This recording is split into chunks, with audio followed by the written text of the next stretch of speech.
Là. Merci beaucoup. Merci, Monsieur le Ministre. Pour le groupe Renaissance, la parole est à Madame Constance Le Grip.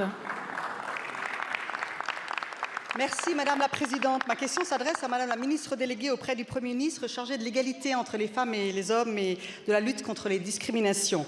Il y a quelques jours, dans Le Monde, une tribune du collectif Nous Vivrons, co-signée par plus de 150 personnalités venues d'horizons très divers, dont 3 anciens Premiers ministres, Elisabeth Borne, Manuel Valls et Bernard Cazeneuve, appelait, je cite le titre de cette tribune, à un minimum commun contre l'antisémitisme. Cette tribune appelait également à ce que l'antisémitisme soit dénoncé sous toutes ses formes et condamné, que les responsables politiques, associatifs, institutionnels fassent barrage partout, y compris dans leurs rangs. L'explosion des actes et propos antisémites dans notre pays depuis le 7 octobre dernier et l'attentat terroriste islamiste du Hamas est intolérable, insupportable. Un rapport du CRIF fait état d'une augmentation de plus de 1000% des actes antisémites dans notre pays depuis le 7 octobre.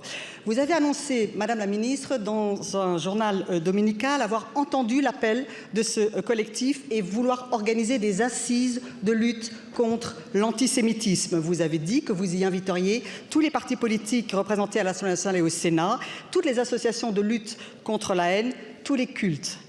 Je salue avec force, comme présidente du groupe d'études de notre Assemblée contre l'antisémitisme, votre annonce et cette initiative. Nous connaissons votre engagement et votre détermination sans faille dans le combat contre l'antisémitisme. Pouvez-vous, à ce stade, Madame la Ministre, nous en dire un peu plus sur le calendrier et les modalités de ces futures assises de lutte contre l'antisémitisme?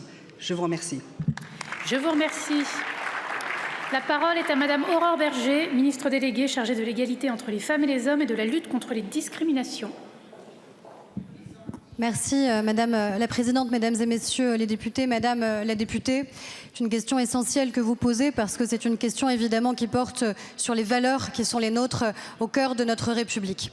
Depuis le 7 octobre et après les attentats terroristes perpétrés par le Hamas en Israël, malheureusement, ce qui s'est produit dans notre pays, c'est une explosion, une recrudescence des actes antisémites. Vous l'avez dit, plus de 1000% d'actes antisémites depuis le 7 octobre. Concrètement, ça veut dire quoi?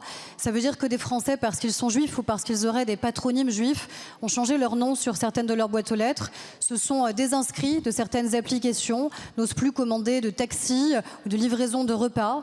Ça veut dire que des étudiants ont été pris à partie.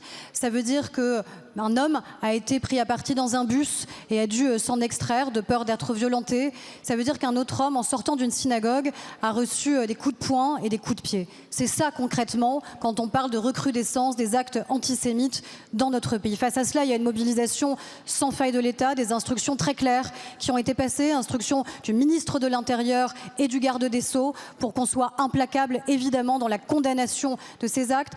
Implication aussi de la ministre de l'Enseignement supérieur qui a écrit à l'ensemble des présidents d'universités et des recteurs dès le 9 octobre dernier. Plusieurs signalements au procureur de la République qui ont été conduits et le Premier ministre qui s'est rendu lui-même à Sciences Po justement suite à un acte intolérable qui s'y est produit. Mais face à cela, c'est l'ensemble de la société qui doit se lever. Il faut que chacun sorte de ses ambiguïtés parce que les ambiguïtés existent et qu'elles existent malheureusement aussi ici à l'Assemblée nationale, chez un certain nombre d'hommes et de femmes politiques.